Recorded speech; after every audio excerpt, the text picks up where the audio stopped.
Looks like it's time to laugh again. Laughing with the drinker. That's what I should start entitling these. Make sure you subscribe to Critical Drinker. It's one of the funniest and well-informed movie reviewers on YouTube. Absolute hilarious while telling the truth. Let's check this out. Why modern movies absolutely suck. The myth of the modern audience. Are you ready? All right, let's get it. Modern audiences. If ever there was a red flag for another incoming tidal wave of steaming hot post-Vindaloo diarrhea, it would have to be the sentence, updated for modern audiences. It seems like every single puff piece article, awkward promotional tour, tedious interview and shill media review these days takes a perverse delight in announcing that yet another story has been updated for modern audiences. In fact, it's become just another expected buzzword for basically every new project now, along with other classics like diverse casting, strong female characters, toxic online trolls, and my personal favourite, reflecting the world we live in today. Yeah, that one. To be seen as another step towards some undefined, unreachable, but eternally optimistic utopia. Every time I hear that one, man. Some hypothetical future time that we'll never see. Or another uncomfortable mistake of the past corrected. Another bastion of the old, bigoted, oppressive world toppled.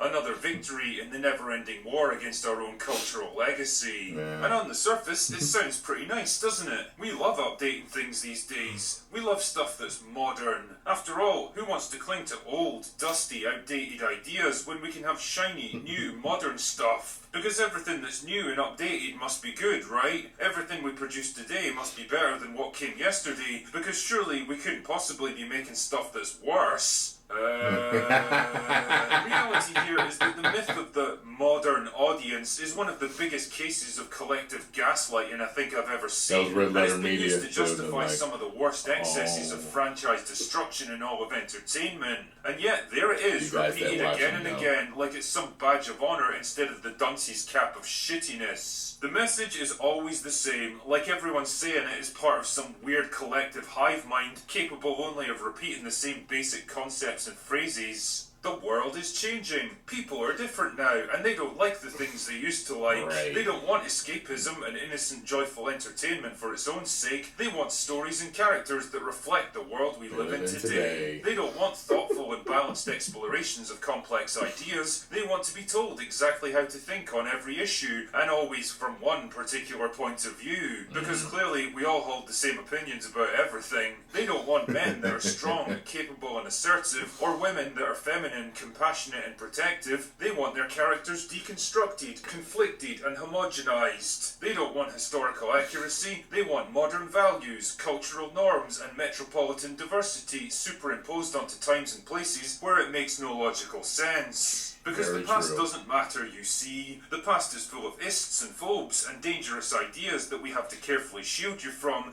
in case you start thinking for yourself too much and form opinions that we don't like.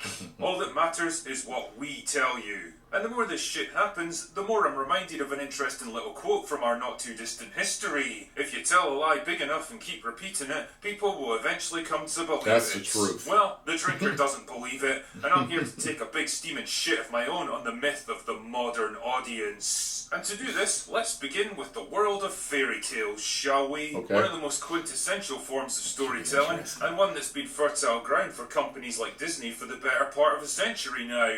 Everything from Pinocchio to Mulan to Aladdin and Cinderella have been turned into animated movies over the years, enthralling and inspiring whole generations of kids. But with the advent of the modern era comes a chance to remake films like this for modern audiences, correcting them to make sure they don't conflict with the things we want you to think now. I've already covered films like I guess the Mulan, Princess and the Frog should be white now, right? Little Mermaid in a previous video, but I think there's an even better example on the way, and that's the remake of Snow White, released way back in 1937. The true OG of Disney fairy tale movies that basically paved the way for everything that followed it. A timeless story of adventure, friendship and true love that went on to become an enduring classic. So it was only natural that modern Disney would produce a cash grab remake at some point, and of course, it had to be altered to appeal to modern audiences. The character from a 19th century German fairy tale, who is literally named Snow White due to her skin being white as snow, is now being played by Colombian actress Rachel Zegler.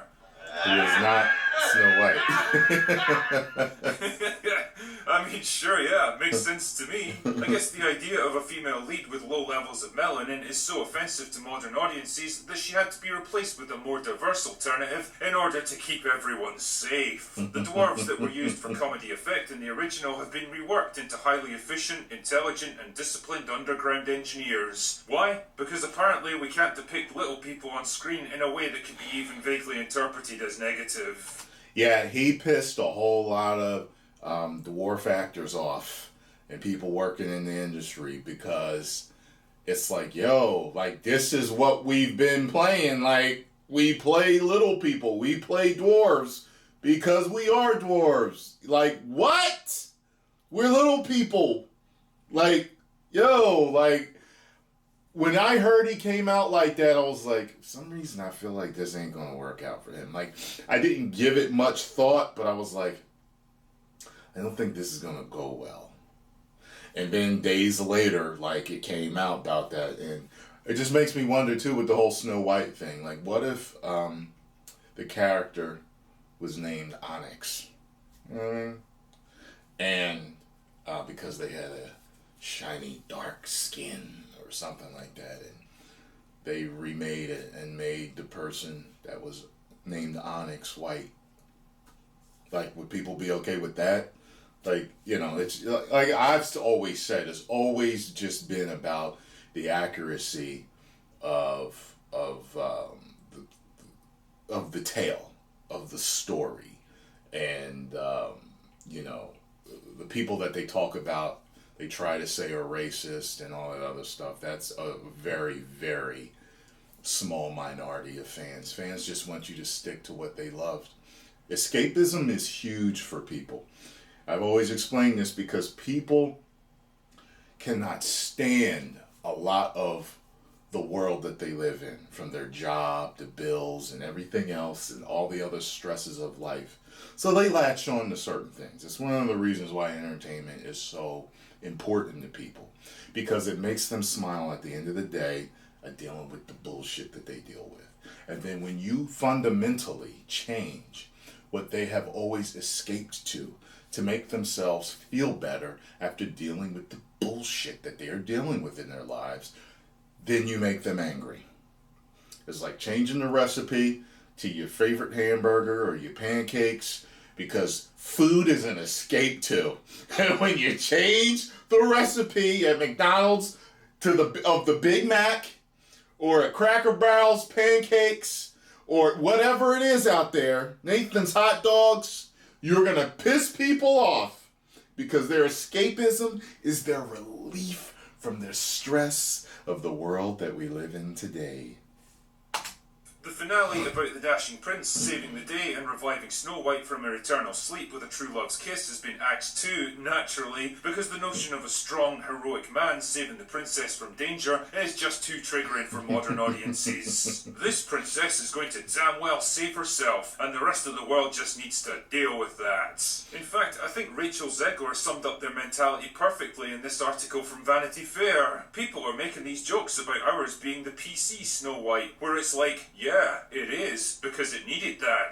It's an 85-year-old cartoon, and our version is a refreshing story about a young woman who has a function beyond "someday my prince will come." I know, right? Imagine doing a faithful adaptation of a classic story. Basically what you're getting here is a completely different movie with a familiar name attached to it, which begs the obvious question. If you hate the source material so fucking much, if the plot, characters, and themes are so offensive to your modern sensibilities, then why even bother remaking it? Why not just come up with something new? Oh yeah, Me and him thought the same thing. But hey, that's just fairy tales. What about the world of TV? I mean, I can't talk about the disastrous failures of modern suit material classic stories like The Wheel of Time, or Resident Evil, or Watchmen, or Cowboy Bebop. But why bother when we've got the Rings of Power to play with? Amazon's He looked billion-dollar nuts nightmare as that managed to Dr. accomplish Manhattan. the That's my seemingly first time impossible seeing him by like that. tarnishing the legacy of the greatest fantasy author of all time and making the Hobbit trilogy look halfway decent in comparison. See, The Lord of the Rings is set in a fantasy version of medieval Northern Europe and draws heavily from European culture and mythology. In fact, that was pretty much Tolkien's entire motivation for writing it. It also means that the story has a mostly homogenous cast of characters occupying traditional gender roles, i.e., men tend to make decisions and go off to war, and women tend to stay behind and keep everything running. But apparently, modern audiences just can't handle such outdated stereotypes, and so changes had to be made. First up, that sea of beige faces just had to go, because the idea of an ethnically homogenous cast is basically a crime against humanity now. Well, unless it happens in a place that begins with W and ends in... Yeah, you know, like, there's so many different shades of people out there. Like, I'm not black, I'm literally brown. I'm going to start referring to myself as brown. I'm never saying black again. I'm saying brown. And, you know, it's like, now I have dated girls that literally were white, but white people are different shades. Some of them are kind of pink, some are beige, you know what I mean? Some are tan, you know, but still considered white. Like, look at a lot of Italians and stuff. And I know Italians weren't considered white originally. They actually had to fight for that right. United States, actually Italy almost went to war with the United States because some bad things were done to some Italian people over here. And that's very, very interesting once you start to dip into history. But anyway, yeah, the whole black-white thing and everything else, like, it's a very interesting thing, the whole naming of color to people. But I'll go into that maybe in a different video. Akanda, in which case it's just the best thing ever, because logical consistency apparently isn't a big priority for modern audiences. This show needed diversity, and lots of it. Did that mean exploring different cultures and locations to expand the scope of Middle-earth in exciting new ways? Nah, what it meant was drop a bunch of diverse actors into the story at random points with no explanation, and pretend that it makes total sense and has always been that way. Genius! And since women are apparently the new men for modern audiences, let's make sure that we crowbar them into every major leadership role and position of authority that we can possibly get away with. Oh yeah, and they're also warriors now who can magically fight men twice their size, because I guess medieval armies had diversity and equity departments too. And naturally, the men are conveniently moved aside to make way for them, relegated to the roles of weak, indecisive, insecure, and clueless buffoons who know their place, defer to their female superiors, and die when they're no longer convenient to the plot. Because truly, that's what modern audiences want to see, don't you know? And on that subject, male characters are getting more than their share of reimagining these days, and don't... And I never understood about, like, what they're doing now, is the whole thing where women that are strong are shown as being more man-like. Like, why is that? I don't get that. You know, Wonder Woman and Black Widow are prime examples of feminine, beautiful, strong women that don't behave like men. Like, why do you have to make them behave more like men? I don't get that. Like, they don't portray strong men as behaving more like women. So why are strong women portrayed as behaving more like men? That women don't have to behave like men to be strong.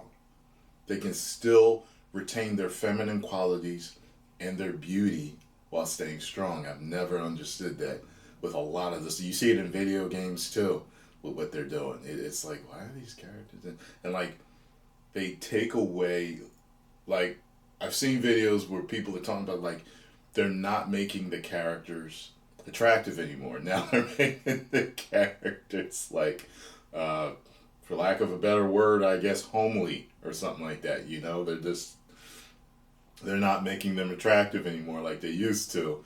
You know, the male characters, and, you know, and it's all fantasy. And look, there's an argument to be made for it. I get it.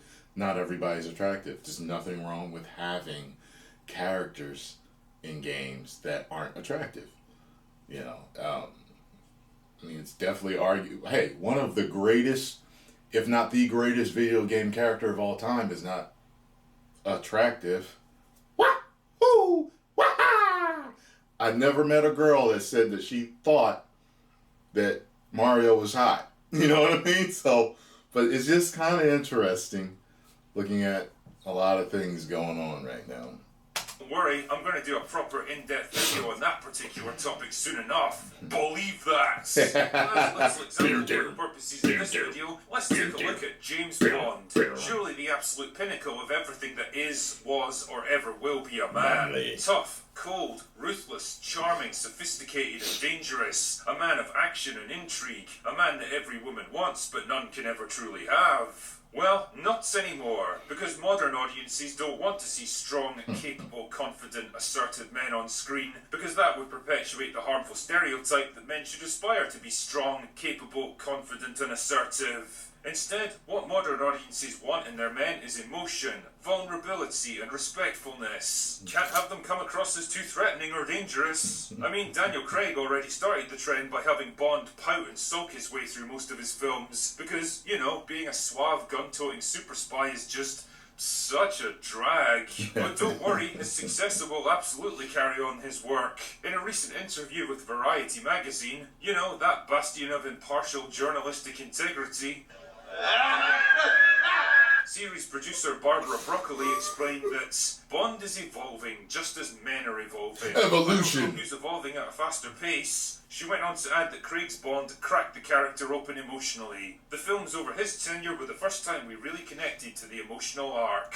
Well, here's the problem, Barb. Bond has been a popular character for decades precisely because he didn't evolve. Yeah, different actors brought slightly different interpretations of the character, either because of their acting styles or personalities, but Bond's core traits didn't change. Why? Because they didn't fucking need to. James Bond represents the ultimate masculine ideal, and that ideal hasn't changed no matter how much people might want it to. Putting some androgynous pop star into a dress isn't redefining masculinity any more than me down in a pint of vodka is redefining sobriety. It's trying to replace one thing with another but keep the same name in the hopes of eventually gaslighting everyone into believing that it's always been that way. Remember, if you tell a lie big enough and keep repeating it, people will eventually come to believe it. The point I'm making here is that Bond's unique combination of intellect, physical power, and emotional distance is what makes him so compelling. Trying to alter that combination undermines the very foundations of who he is. Just like the reimagined Snow White, you're altering such fundamental elements of who that person is that you're basically creating a whole new character with the same name. That's not modernization, that's bastardization. But it's not just movies and TV shows that are getting updated for modern audiences. Video games were basically the testbed for this shit 10 years ago. I've already spoken in another video about the ham-fisted attempts to modernize Lara Croft, which turned an awesome, empowered and ass-kicking adventurer into a boring, whiny, guilt-ridden, overly emotional child with daddy issues. They took a classic archetype that everyone admired and tried to break her down into something more grounded, more relatable, more acceptable to modern audiences. And well, all they really did was break her. But hey, you'll be pleased to know that Grand Theft Auto is finally getting the same treatment. According to this article from the New York Post, the game is going to feature a female protagonist for the first time and tone down the racist and sexist humour that's been prevalent in the series until now. Because, you know, when you're busy hijacking cars, burning down buildings, shooting police officers and murdering innocent civilians like it's the summer of 2020, the last thing you want to encounter is offensive humour. Jesus Christ, it's all not understanding your audience. Just keep it that way and rate it was practically appropriately. Violence, criminal behaviour and irreverent humour. It's the very reason it went on to become such an enormous global success. But of course, the problem is that when a company gets too big and too successful, it inevitably gets infiltrated by people for whom the idea of fun and non-politically correct humour is like sunlight to a fucking vampire. You can just tell the direction all the so-called jokes in this game are going to go now, and I'm willing to bet that not a single one will come at the expense of that all-important female protagonist. But hey, that's what modern audiences want, right? The myth of the politically progressive, emotionally fragile and easily offended modern audience, which must be carefully catered to, is exactly that,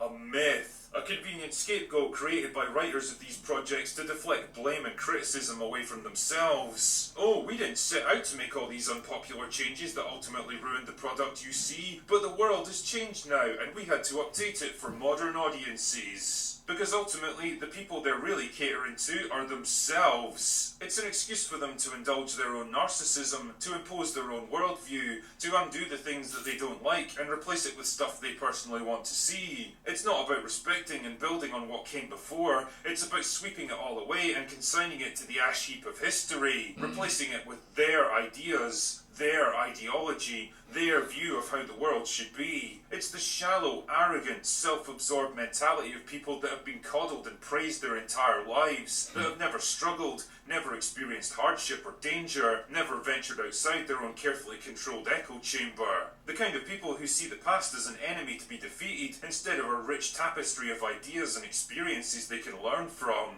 And the irony here is that for all their posturing and virtue signalling and unwavering belief that they're on the right side of history, ultimately all they're doing is undermining the very causes they claim to care so much about. Battering someone over the head with your ideas and opinions until they eventually give up and leave isn't the same as winning them over to your point of view. All you're doing is pissing off and alienating people who might otherwise have been receptive to what you had to say. How many movies and shows that loudly claim to be updated for modern audiences have crashed and burned over the past decades? How many more are going to follow them? In trying to cater for some imaginary modern audience that doesn't actually exist, all you really end up doing is pushing away your actual audience. And well, that's something that no business can afford to keep doing for long.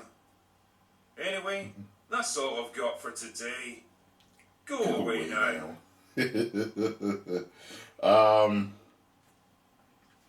Good job, man. You really drew me in the last part. Like, you really got serious right there, and I was just like, he's preaching now. He's preaching right now. You know what I mean? Hopefully, all these companies will course correct and stop destroying all these franchises and the stuff that we all love. Right now, I'm just continuing to watch the well done. Give you my opinion on what I say, Mr. Wayne. That's about it. It is what it is. I just stay in a mode of meh now when I see and hear about what's going on. My. But good job, Drinker, on this. Good job on that. Thank you for making me laugh while also informing us in your own special way. Post comments down below. Let me know what y'all thought. If you enjoyed my reaction and thoughts to this, make sure you hit the like button, subscribe, and share. 10 million subscribers. Go away now.